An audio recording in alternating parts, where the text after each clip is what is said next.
What is the difference between having one update and having 1000 update methods in Unity? In Unity, every active script that has an update function gets called once per frame by the engine. That means if you have just one update, Unity also need to make one call every frame. But if you have 1000 update method across different scripts, Unity has to call each one of them every single frame. That might not sound like much, but it adds up. Each update call has a small bit of overhead. So, having 1000 separate updates means Unity spends extra time just managing and call those updates, which can hurt performance, especially on mobile devices or larger projects.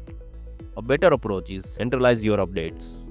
Instead of giving every object its own update method, you can use one manager script that keeps list of objects and update them in single loop. You can also use coroutine, events, or invoke repeating for these things that don't need to update every frame. So, in short, one update is usually more efficient than 1000.